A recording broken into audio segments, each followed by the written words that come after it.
What's up, guys? It's Danny, broker with Sela May Realty. Welcome to the New York office in the Bronx. So right now I'm collabing with Off the Clock podcast. We're going to be shooting episode 3. So make sure you guys tune in for that right now, because we're going to be having a lot of information, a lot of game, a lot of gems. You guys don't want to miss this. So tune in right now. Let's get it.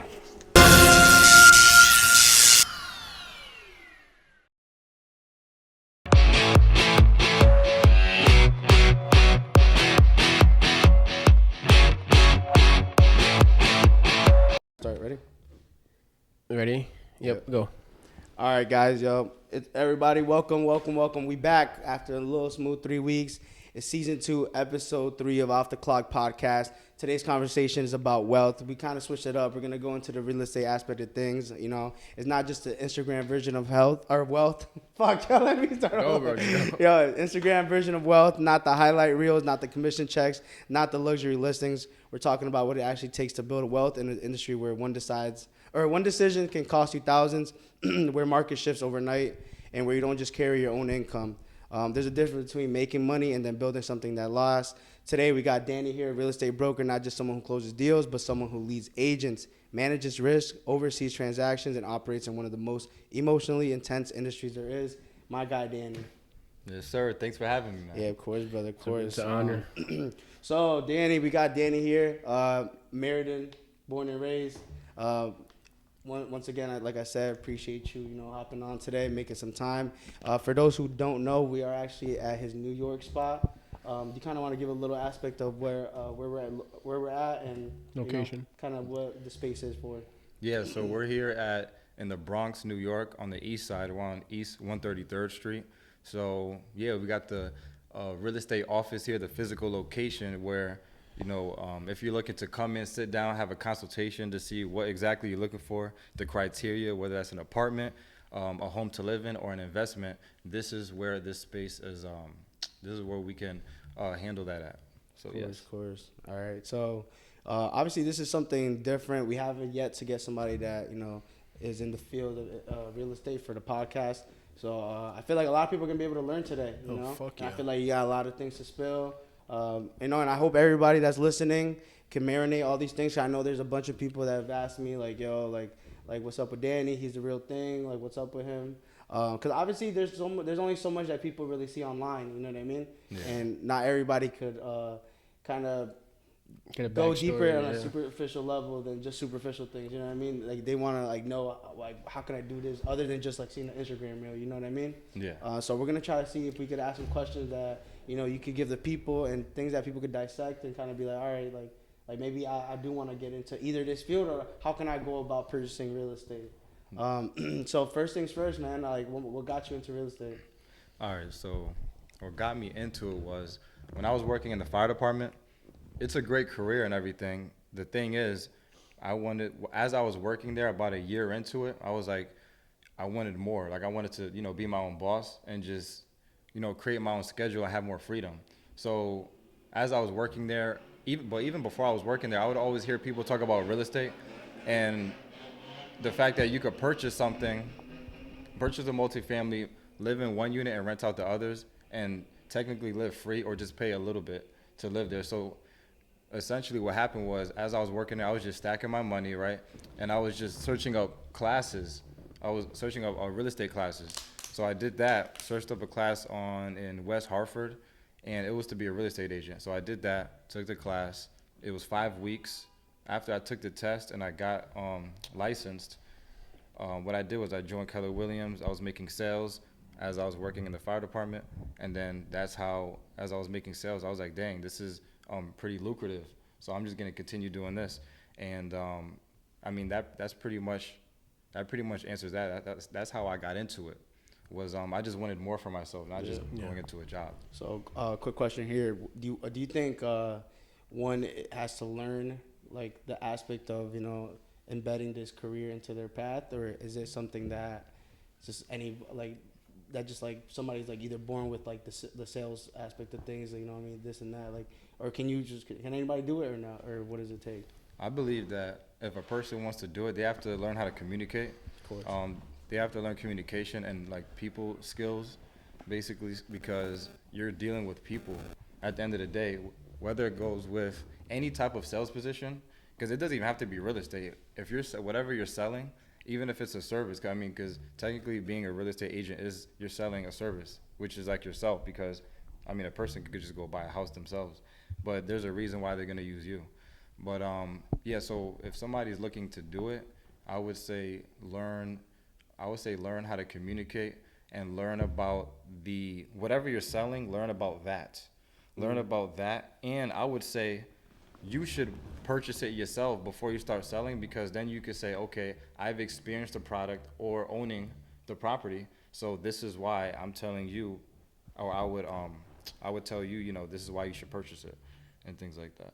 Okay. Do you feel like you need to believe in the product though, or do you think you could just sell that? Like you still could sell it even if it's not something you believe in? In my opinion, I believe you should believe in the product that you're selling. I don't think you should just sell anything. Of course. I think you should believe in it, even though you know, there's people that sell whatever company that they're, you know, working for. Sponsored for or something. Yeah, but I believe you should believe in it and have it yourself. Okay. Yeah. What do you think separates you from like other people? Like, why would somebody want to come to you instead of somebody else? Instead of another like broker. Yeah. Or instead agent. of another broker. Yeah. So. Or another agent too. You know what I mean? Yeah, agent, broker, whatever. They both sell. But yeah, so what makes me different is, so first of all, a lot of agents do not own real estate. I own multiple properties. So I have experience using different mortgages. I understand how to help them fix their credit. A lot of agents don't know that. They'll just send them to somebody else. And depending on if the person has really, really bad credit, then I'll send them to a credit repair expert. So when you come to me, you have a one-stop shop. So let's say you came to me with nothing. Like, let's say, like, Danny, this is my credit score. This is how much I'm making. Can you guide me to owning a house? You don't have, and this person has nothing, no attorney. They don't know a lender. They don't know nothing. If you come to me, you have everything, because I'm going to guide you in the correct way. So that's what separates me. Okay, so in the aspects of real estate and buying real estate, obviously, what would you say is like top mistakes that people come to you with, like, that they come with, like, you know what I mean? What kind of mistakes do they come with that you see like consistently? The mistakes as far as like before buying, like let's say yeah, they're like trying before to buy. buying, like things like people come like for example, it could be, yeah, I'm coming to you, but I got a 200 credit score. You know what I mean? You. Like, what are like the biggest mistakes that you feel like people should kind of have an idea before you go and like go talk to you? That was it. It was the credit score. Fuck, I promise you. Yeah, is that one of the biggest things that people come with, like a really low credit score? I'm talking about super big. What's an average credit score that's good enough to approach you? Yeah. So you at least above 620 and above, and that's because, you know, there's three credit bureaus. You got Equifax, TransUnion, and Experian. So they take the average of the three. Okay. So whatever the average is of those three, you want it to be 620 and above.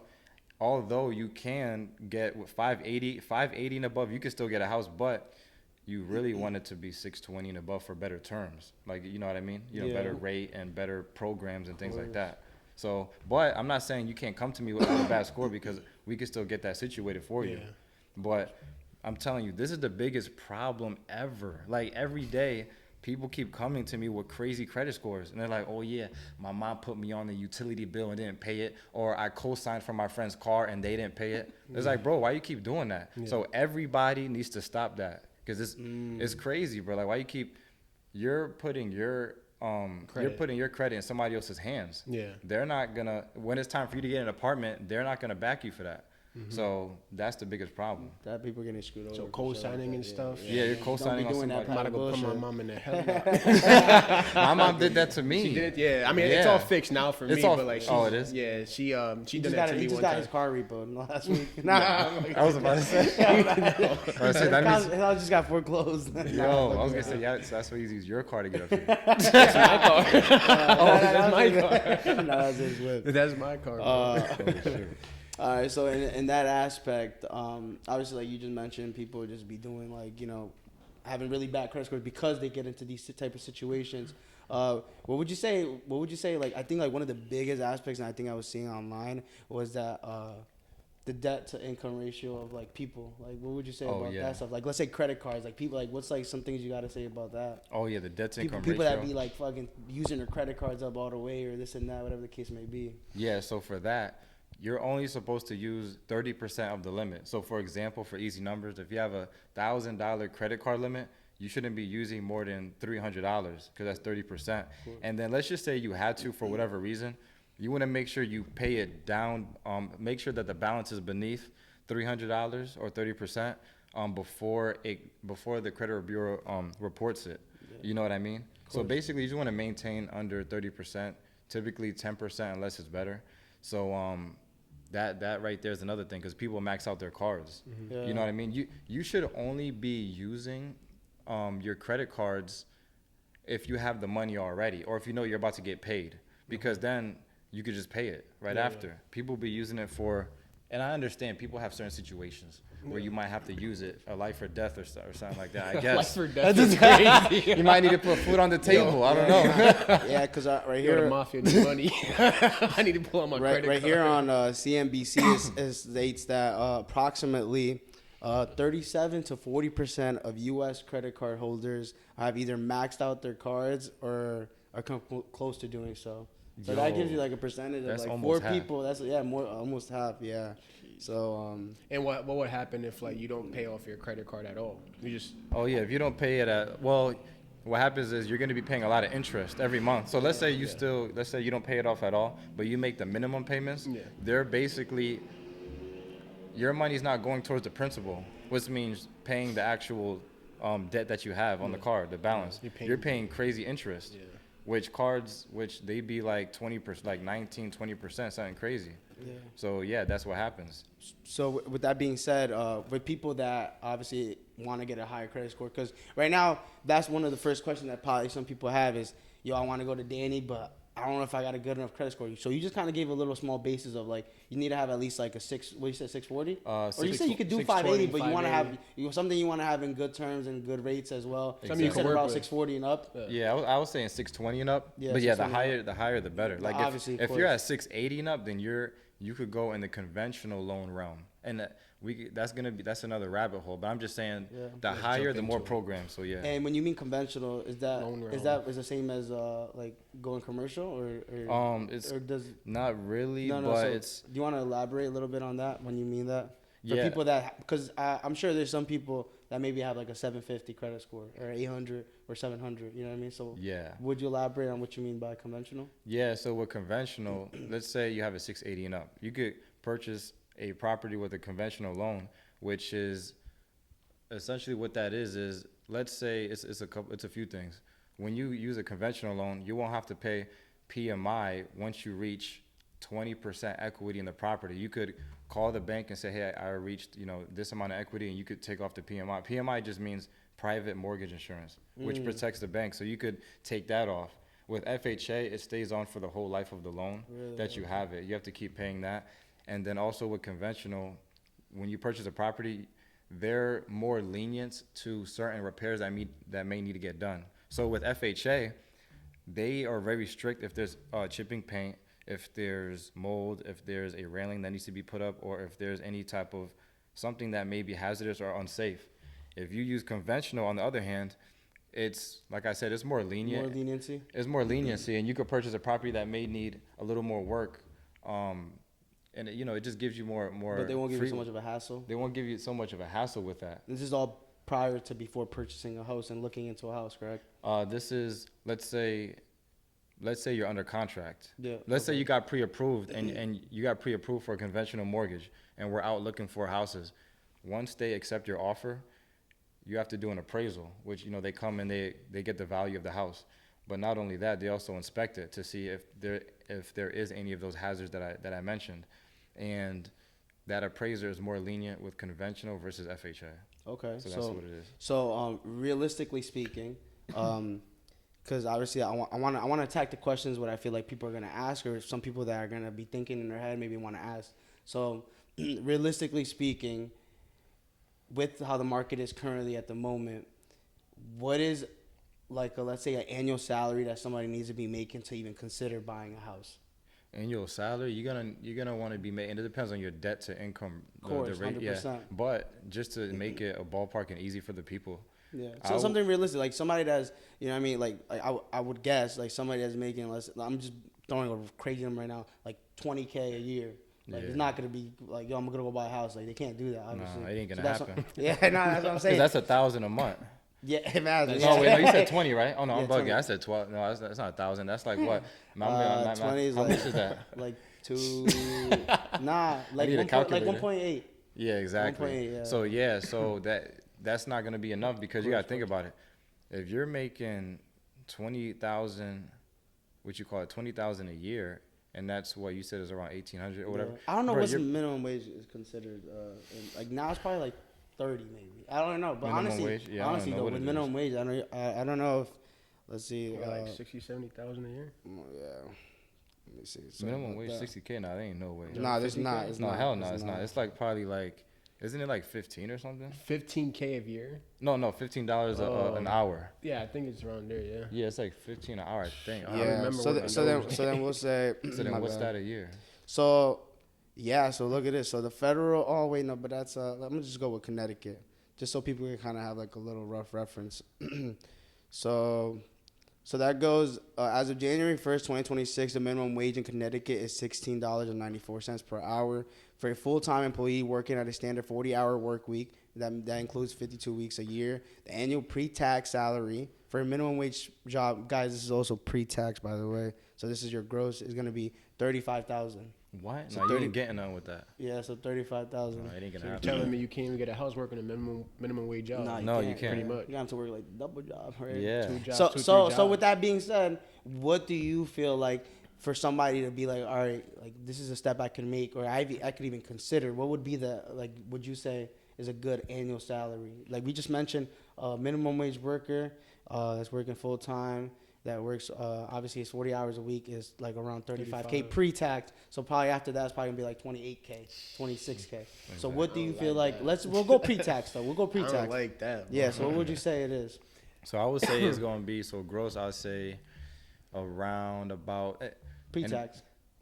yeah, exactly. Okay, yeah, okay, okay. yeah. So gross. So I would say about 70K minimum, and this depends if you want a multi or a single family too.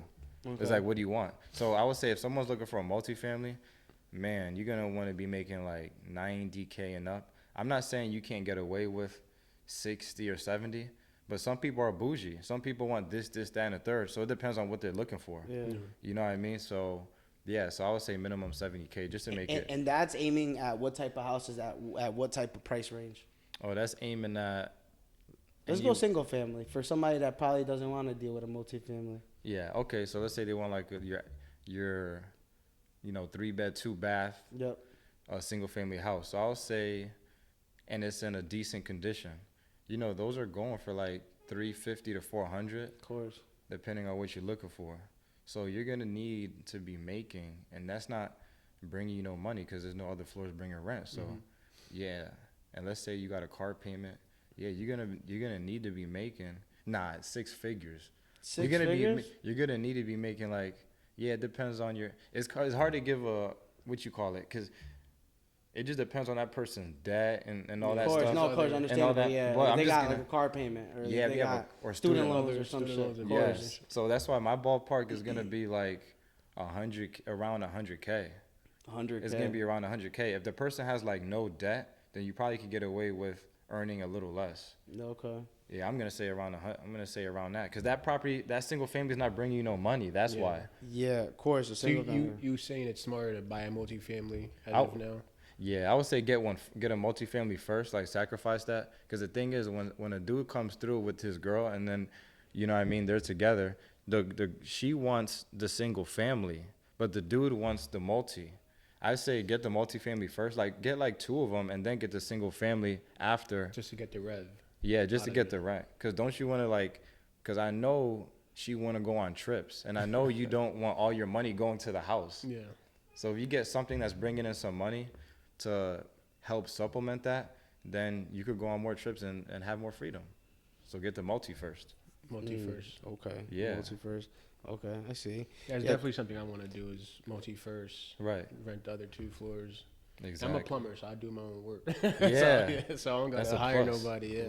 I know a lot of people too who, if I need work done, this, that, and the third. You know what I mean? Yeah. So I feel like me being in a trade alone, takes off a lot of Like cost. costs on getting a multifamily. Yeah. Is it true that that when you buy a multifamily, you have to live on the floor for at least a year before you get to Yeah. With rent FHA. it? FHA. Yeah, with FHA. So with FHA, you have to do that. Yeah, you How have about with to. the what was it? What you Or call conventional? it? Yeah. Yeah, you still gotta move in. You still have to move in there. It's not like you have to be there for the whole year. Yeah. But I mean, they want you to be in there for a certain amount of time for conventional. I don't know the exact amount, but let's just say you bought a house with conventional, and you moved in, and let's say 6 months later you see another property you want to buy. You can get that other property and move in before a year if you write a letter of explanation of why you're moving so soon, or why are you moving from this property to this property. What would be a good explanation? Let's say you're having a kid, or let's say your job is closer to that property, Okay. or you need like a garage or a bigger space. That's valid. So, quick question. Let's say you're looking at like a multifamily, right? Let's say like a triplex, right? What do they put into, for the people that may be like interested?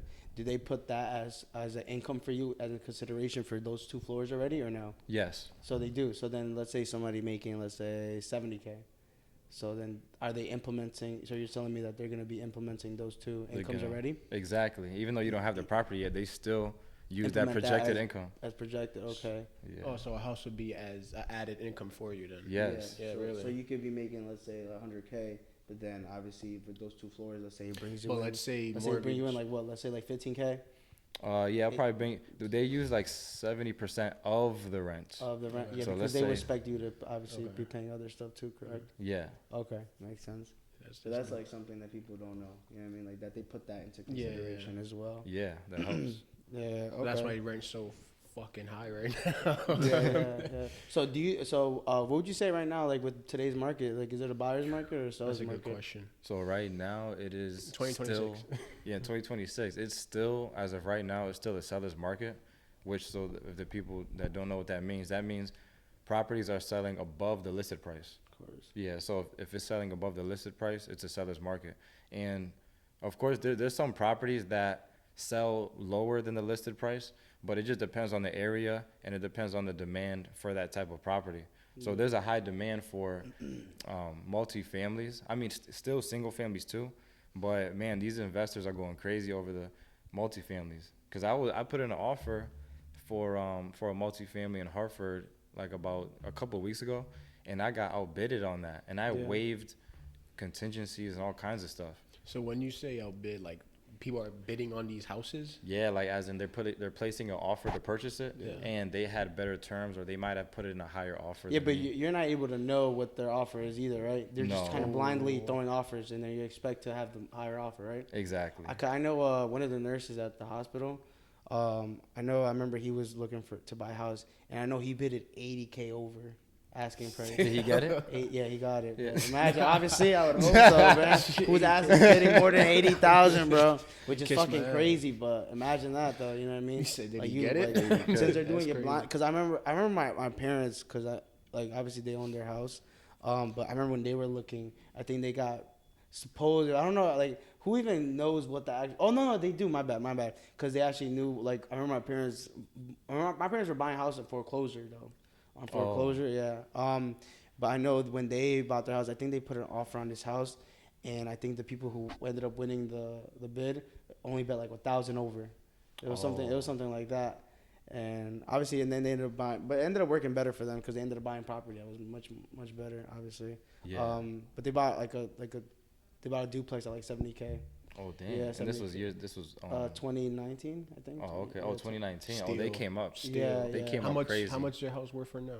I think like 580. I think Oh, for now. man. Yeah. But the only aspect of it, which obviously is beneficial, like as you mentioned earlier, my family does construction.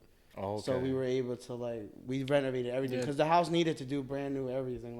Like we skinned it to the bone, like the whole Yeah. house. Like we did brand new electrical work, new plumbing, brand new fucking like staircases. We did the whole roofing. The new studio in the yeah, back. we did the yeah. studio on there too. We built the Oh, studio for from real? ground up from Oh, beginning. So things like that is like where obviously that's a That's benefiting factor. Yeah. You know what I mean? Is that something that you ever consider to like? Do you do that or is that something you want to learn?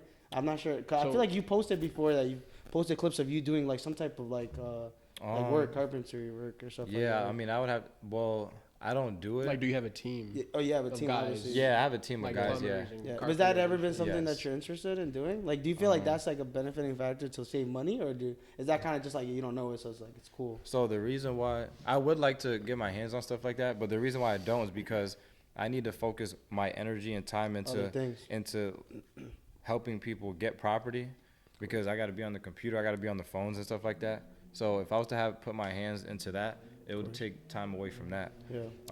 Was a boss. But yeah, so that's why we gotta just capitalize on what we know, and then that's like me trying to learn how to do an oil change. I'm gonna waste my time doing an oil change when I could just make money over here, sell a house, and just pay him to do an oil change. You think know what I it's mean? Cash is king. 100%. Yeah. 100%. What are your thought process on like buying vacant houses?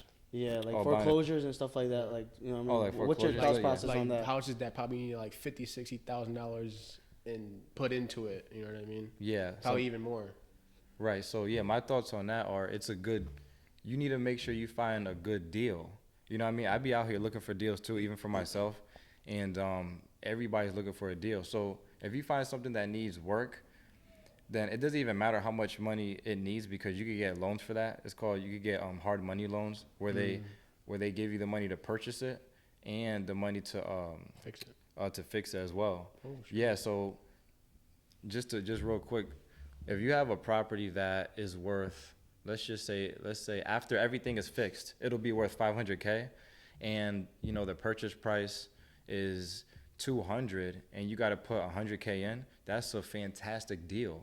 But you know how many people are gonna go for that? So and then people are gonna overbid on that, and that's if it's on the market. You know, if it's off the market and nobody knows about it, and you just know somebody through somebody, or you know that person, that's a home run deal. Yeah. So that's my thoughts on it. Definitely snatch it up if the numbers make sense. Yeah. You got to see what houses are selling for around the area that are similar to that house. Also, you got to match it. Yeah, like if this, like let's say it's let's just say the same thing, 3-bed, 2-bath, single family that needs 100K worth of work.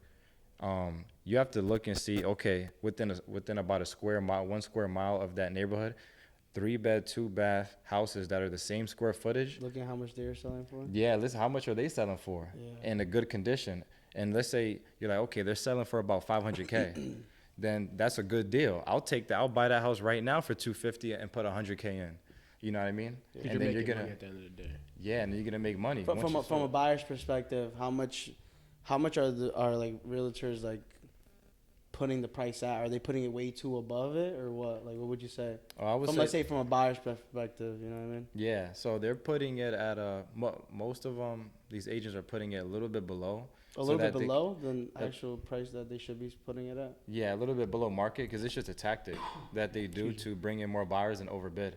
Because Really? a person that's smart knows that a smart buyer or a smart agent that's representing the buyer will be like, man, they underpriced that. I know this is gonna go for more. I know it's gonna go for more. So people could bite at it. So the huh? point is just Yeah. to have somebody bid on it and have multiple bidders on a house. That's Right. that's the real. That's what they be doing. Yeah. Okay, that's but what they we put do. it at a low price so that way they could attract the people. Attract more And then people. bid on it. Okay. smart agent I does see that. that. I see that. That's actually really smart. Yeah, that You wouldn't is. expect that. You know what I mean? That Yeah. makes sense though.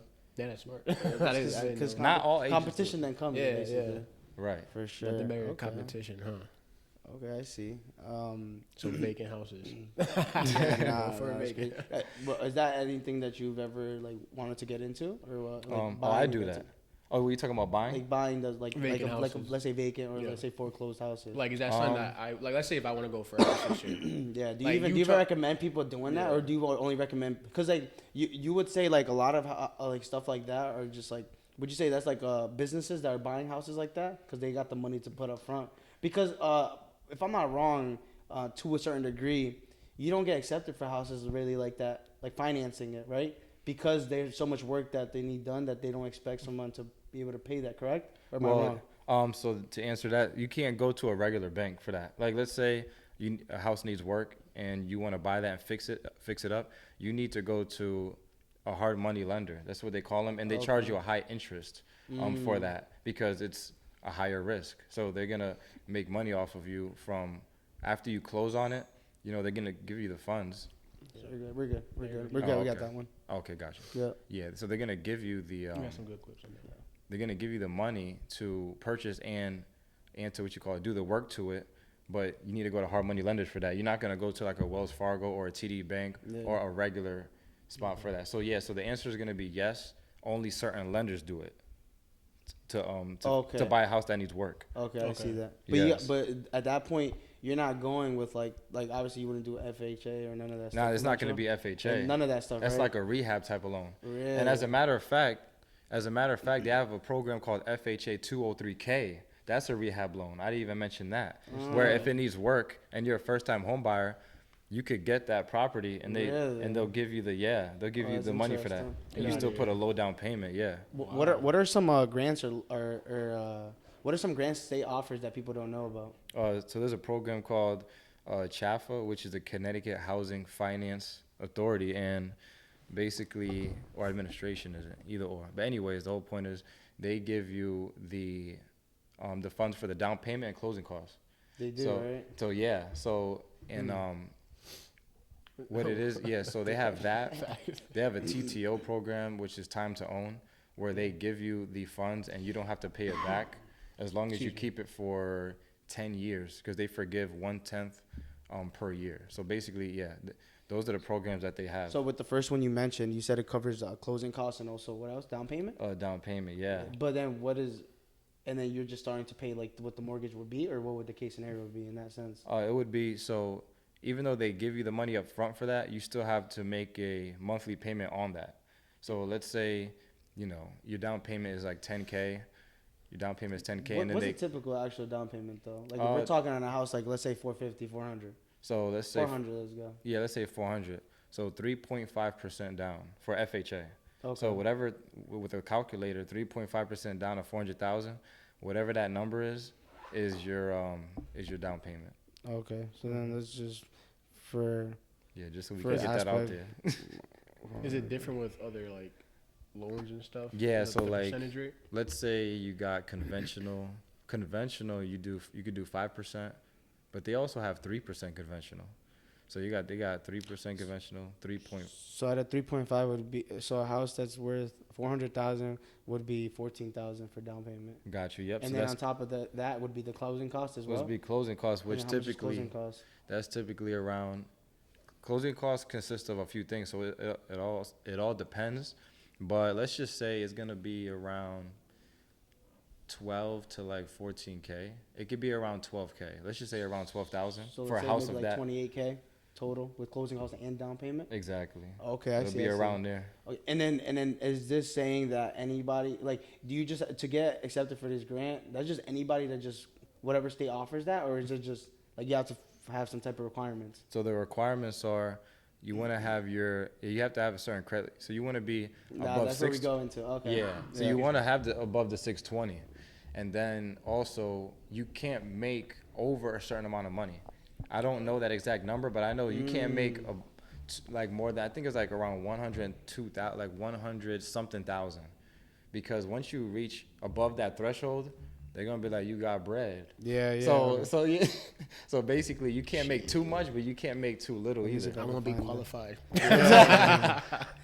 So you definitely have to. There's so much information to these things. Though. It's a lot of information, but if a person, like, let's say a person just comes to me and tells me what they want, we handle all of that. Yeah, we handle all that. So you're the guy that would get me the house then, pretty much. Yes, exactly. As long as I have the requirements. Yeah. And then because you're going to come to me with what your criteria is, and then we're going to run because I have a lender that I use. Now, she's going to run your credit. She's going to check your debt to income ratio with your pay stubs and your tax returns. And with all this information, she's going to see if you qualify for the program. And she's going to give you different programs and options too. And that's where you come in as to which program like would benefit me.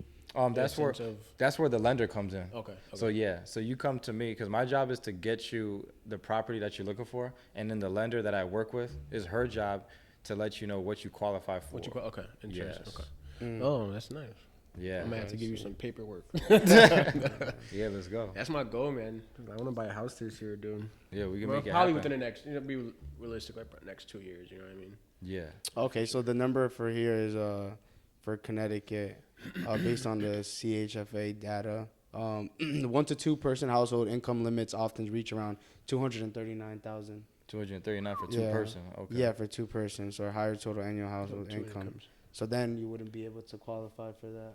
Yeah. So that's about like 100 plus. 100, So like let's say 150K. you somebody was. I don't know if this is this makes sense, but let's say you should pull out a loan. How long can you sit on it before like can you sit on a loan for X amount of time before you go for a house, or is it something you want to pull quick and then go for a house? Wait, what do you mean when you say sit on a loan? Like, Oh, you're saying like how long is that offer there yeah, for? how long would the offer be there for? Oh, the You know? pre-approval. If you accept it or don't, right? Yeah, if I'm accepted. You know So what I mean? yeah, if you get pre-approved, like let's say you got pre-approved today, it's 90 to 120 days. Oh, so Because there you're, is because a you're, limit. Okay. yeah, because you have a few months to go find a house before your credit expires. Changes, correct? Yeah, before no, not change as But long as that's a deciding factor.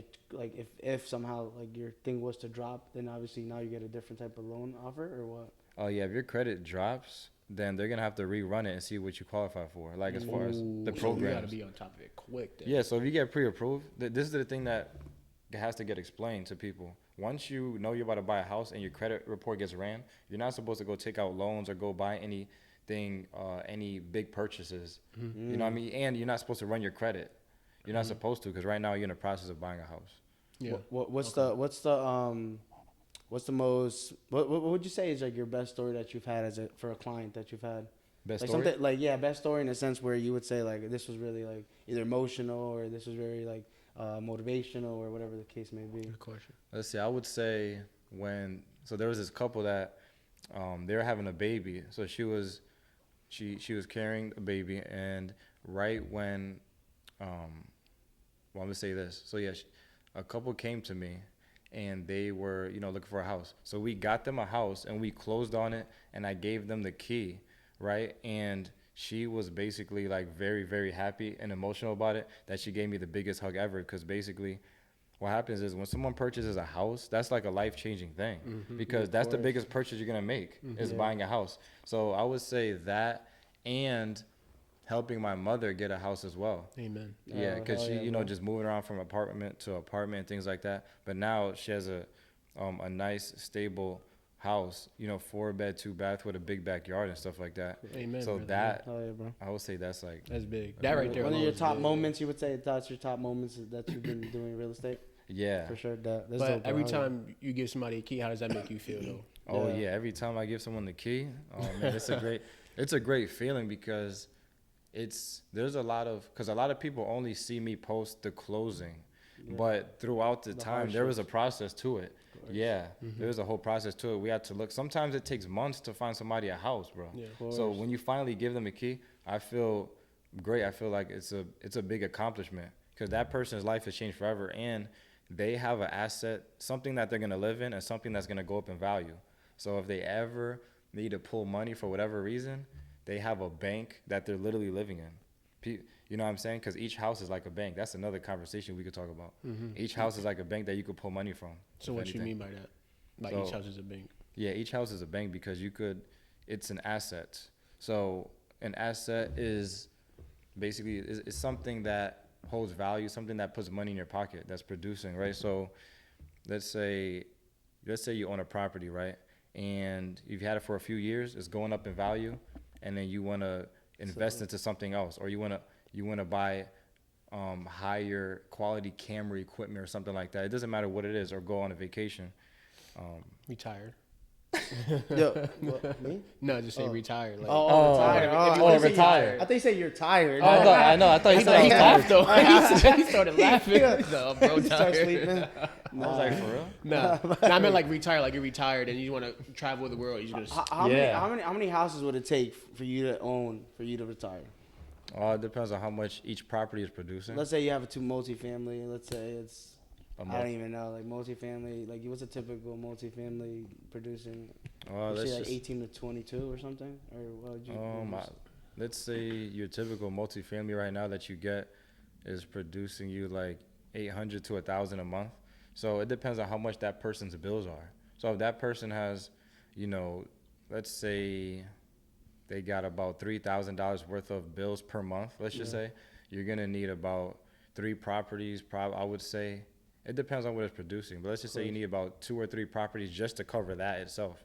2 to 3 properties just to cover that, and then you could get 3 more so that you can have money just coming in and make money while you sleep. And then, Of course, amen. 100%. Yeah. So with that being said, obviously, because that's like something I plan on doing. Izzy wants to obviously get into that too. Yeah. My brother like owns multiple properties and stuff like that. Like I mentioned to you before. Oh yeah, you did. Yeah. So with that being said, obviously some people think it's just like, oh, you just buy a house and you just put it to rent and you got money coming in. What's the problems that come with being a landowner and all that? So like owning your own real estate. What are the problems that people don't know about, or the hard nitty gritty part of things? Yeah, so maintaining it. So the tenants may, do something, or let's say something breaks, of course, because people always talk about like toilets and stuff like that, but like that's simple stuff. But if anything big, that's why when you're going to purchase a property, you got to inspect it and make sure the capital expenditures, like the major things, are in working order, like the HVAC, the roof, the foundation, and the electrical. So if all those things are in working order, anything else that's cosmetic, I'm okay with. Yeah, because it's not a big expense, correct? Yeah. So like, let's say you have the property now and the money's coming in, and then, let's say if something breaks, like, trying to think, like if something, let's say the clogging or something like that, you do have to go, you have to make a call and get somebody out there. It costs money for them to just go out there, and you know that because you're a plumber. You probably charge like $175. You probably, I was just about to say like 200. Charged my parents $500 last time. No, I was kidding. I didn't, bro. I'm fucking with you. But yeah, so it's that. $3.99 over here. Facts. And a tenant might not pay for 2 weeks or something, or you might have to evict somebody. These are the things. Have you ever had that situation? Yeah, where you have to evict somebody? Yeah. Really? Yeah, we could talk about that. When it was security guards. Would you go into that at all? Like what was the case scenario? Like, you don't have to go like if it's personal, but like I could talk about all that. I lie. Now we get into the juicy part. So what happened was I had to evict somebody, like a few times before, but You evicted multiple people already? yeah. Really? What did you just go big? Wait, time out. Quick question. No, go Quick ahead. question. Is it a smart thing to do to rent a family or no? No, To rent a what? To rent a I family. wouldn't recommend it Like, because let's say you own property and you're renting out to your family. Oh, go ahead. You feel like that's not a good idea? no, That's I like don't that's think like it's a almost good putting idea. business. Because- Mixing business with family, right? Yeah, I would like, because I've done it before and it didn't go good. The person I rented to wasn't my he wasn't my family, but you know how you have close family friends. Yeah. Of course, yeah. Yeah, so it didn't go well. So I was just like, Oh, I that's was like, trash. yeah, I'm not doing that again. What is That's it though? crazy. Is it they're Money trashing the issue? place, or is it they're just not paying on time? Taking or- advantage? Like, Ooh. so they'll say, oh, give you some type of reason why they're gonna pay you later because they know, oh yeah, that's Danny. It's not about that's Danny. This is a business, bro, and I'm doing you a favor. If Oh, yeah. anything, Yeah. I did you a favor. The only thing you have to do is pay, and then you'll never Exactly. hear from me. Yeah. Like, what the hell? 100%. So that was the problem. So Some what was people, the case scenario? what was the What scenario? was the scenario wasn't that paying. occurred? Oh yeah, so the scenario that occurred with that was they didn't pay.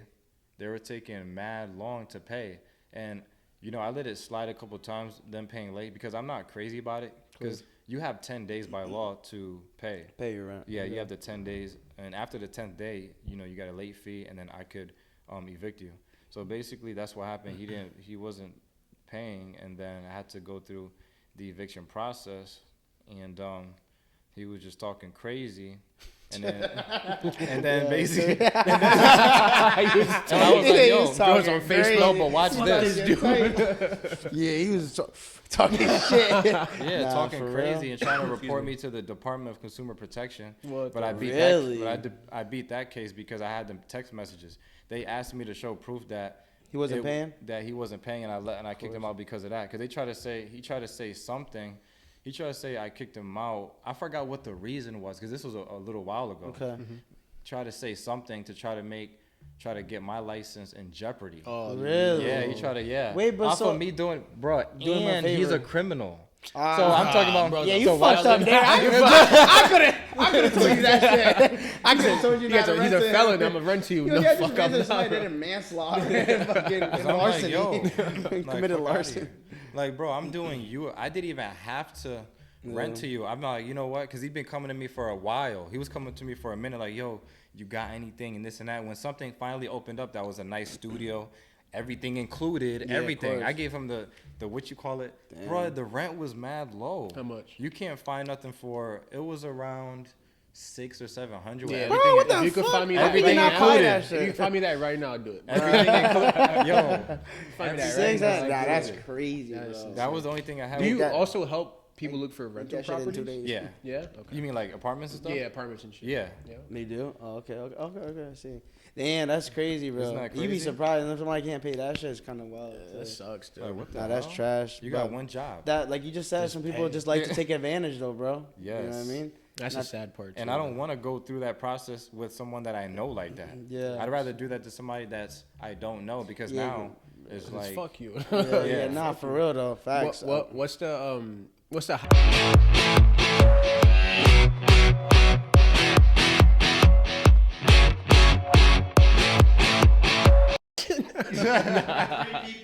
yeah, where we at tonight? We out tonight. Let's go. Let's do it, bro. Go home, shower, twiddle my fingers a little bit. It's on. Yeah, it was like 2 it's point. So the question was again just for the video part. What's the highest house you have sold?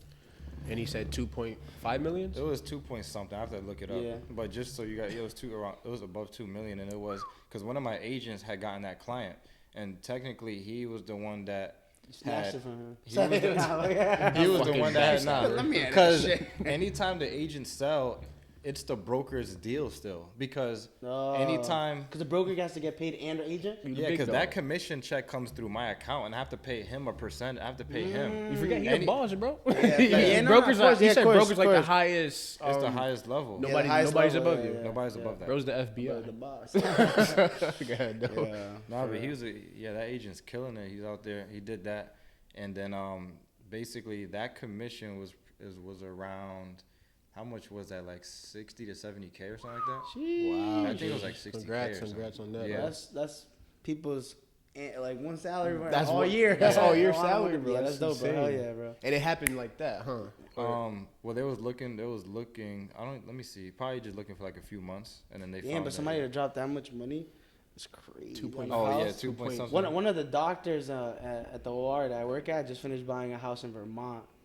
He just bought a house, I think, for 1.6 at a lake house in Vermont. Oh yeah. Yeah, but the crazy part is though, like, no shade, but you know what I mean? Like, it's like, Nah, there's shade. no that shade, but crazy? like for that price, like when he paid it, I felt like it wasn't like. Yeah. Like, Because you saw how it looked. It probably has to be the lake house, right? That's what's Yes, making it ton be of- so ton of- expensive. Yeah, exactly. Because it's at a lake. Yeah, It's because a that lake makes sense. house. Where I was like considering, I was like, okay. Damn. I was gonna say, I feel like. One day I'm I feel like that type of because what would you say the houses that you could buy in Connecticut, buying some shit like that in Texas is so much, so like you buy some shit way more like Yeah, bigger for and cheaper and bigger. right? Yes, Is that you correct? can. But So, what's the 'cause- con about that though? Like there has to be a like I mean there's a catch to it, right? Yeah, like what's the reasoning Yeah. behind it? It's because it's the area and stuff like that. It's the area because Texas is different. Like the minimum wage is less Oh yeah, over there and correct. stuff like that. Like the cost of living Yeah, is yeah, what plays a factor into it. The economy, things like that, is what changes the housing prices and stuff. I see. You know what I Okay, mean? That makes sense. So that's why you could go to Texas and get that, but it's like, where's you at? It's like you over there and then you ain't nowhere. Like you get what I mean? yeah, of course. Do you Yeah. ever want to leave Connecticut or no? Yes, Yeah, where do you want to go? I would go somewhere. Write it down, guys. overseas. Write it down. Overseas. They I'll follow- probably go overseas, overseas? or if I'm gonna stay in the U.S., I'll go somewhere where it's nice and warm. Like like let's say But this is what to not work anymore, correct? Like this is like what you're saying, or like you're saying to go and work out there and shit like that. because I think you're saying because you're asking me if I want to like move. type Yeah, joint. yeah, of course, Oh of course. yeah, this is to move, Just move and you go work out there. and I could work out there. Yeah, yeah. Oh, Yeah, I you're could work out there, or because my thing is I want to get enough property where I don't have to work, and I could just move wherever I want. Like Course. if I want to go to Florida, or if I want to go to Mexico and just be there for a month, or if I want to go to France and then stay there for a month, and then just like a nomad. Yeah. I would do something like Would you that. ever buy property outside of the country? Yeah, I would. I just gotta do more research on it. It's And different. Huh? How much difference is the difference between obviously buying property and like obviously in the U.S. as opposed to buying like let's say some land in Puerto Rico or some shit like that? Yeah, so Puerto Rico, I mean, it's still part of the U.S. Oh yeah, my bad. I was just about to say not there. My bad. I meant to say Mexico. I meant to say Mexico. I got you. Yeah. When yo, better cut that. Like buying land in Mexico. My bad. Let's see. Well, I don't know nothing about Mexico when it comes to that, but I do know Dominican Republic is because I was out there looking for land to purchase. Oh really? And the problem was when we was out there, you don't have to have title to own property, which is kind of weird to me. And I was like, I'm not buying, because my purpose for buying was to live in one and develop other ones to sell to investors around the world type of thing. So it didn't work out because every time we would find land, it would be like, okay, this person owns it, but he doesn't have a title or deed to it, and it don't make sense. We'll hold the deed here. Yeah. So I too guess much risk. It's too much risk because let's say I bought it, right, and I want to sell to somebody else, they're gonna want the deed, Of course. and I don't have it. It's like having like a bill of sale. Or Yeah, title. it's the same thing. Interesting. So that's for Dominican Republic though. I don't know about other countries. How would that scenario work? Like, let's say if you were to let's say for instance, like living in Connecticut, you have houses on here, and you have some houses, let's say in Wisconsin, Texas, or whatever case may be, right? Like, you have to physically be there to be able to maintain your houses, or what? Or do you have somebody that you have to like hire, send out there to do all like, let's say certain work and stuff I like can that? answer that. Like, how would that work? Yeah, so you just get a property manager. So that would be a property manager. Yeah, you just hire a property manager that will take care of everything as far as the rent that comes in and the if any repairs are needed, they could contact that person, whether it's a plumber, electrician, or whatever it may be, Okay. and then they'll send you a bill to pay it. So everything is on automatic. Really? Yeah. Yeah, I go through a lot of property managers. No, really? Yeah. Oh, okay. That's what's up. Sure. Yeah. So you don't have to be physically present. So what's one? So we're kind of. I have customers in Cali, bro. Really? Yeah, That's crazy. that buy houses in So Connecticut. Yeah. So to kind of like go into the conclusion of things and all that, I just want to ask like some little quick questions. Is there anything that you wish you knew? Like, let's say, what you could tell old Danny back then of what he should have done, like how he Good could have went question. about certain things in life, or what? Like, it could be in the obviously financial aspect of things, the career path of things, or whatever the case may be. Yeah, I would say that I would tell my old self, don't let someone else tell you, yo, can you co-sign on this? So that because then that could jack you up. And also I would say when you like, let's say you're looking for a certain career path, start preparing yourself now at that moment for that. Because I know I wanted to be a firefighter. I have to. You want me to keep going? Yeah. Oh, okay. Because I know Yeah, that I'm in 10. Yeah. Continue. I was gonna say what was I saying? Something that you would tell your my old bad. self. Yep. Time for you to so- cry. Yeah, so something I would tell my old self is make sure that you maintain your credit score. Make sure you maintain that because people don't talk about that at all. Schools don't teach you that. So make sure you maintain that in the 700s. And then I would say to make sure you prepare yourself for the career that you want. Whether if you want to be a cop or a fireman or a photographer, whatever it is, just start at that moment. You don't have to have it all figured out because people think that you need to have it all figured out and doing a whole year of studying and research before. No, you just start right now and you figure it out as you go. Because people waste a lot of time. Bro, the average human being, bro, dies at around 80-something years old. You know what I mean? Men live probably like a couple years younger than women. But, bro, it's like, imagine if you was 60 to 70 years old and you was like, man, I wish I did this when I was in my 20s or I was in my 30s. I'm not going to ask myself that question or say that to myself. I'm going to say, damn, I really did everything that I could. And even if I didn't reach a certain goal that I wanted to, I'm going to say, damn, I did everything that I could and I barely slept and I went crazy for it. At least I would be able to say that. So that's what I would say. Oh yeah, bro. Hell yeah. That's Slow deep. success is That's better deep. than no success, bro. And I feel like it could have been vice versa the way I asked this question, but 5 years from now, 10 years from now, what are you expecting, or what do you want to have done? Where do you see yourself? Yeah, where do you see yourself, or what are your plans and long-term goals for the 10 years from now, 5 years from now?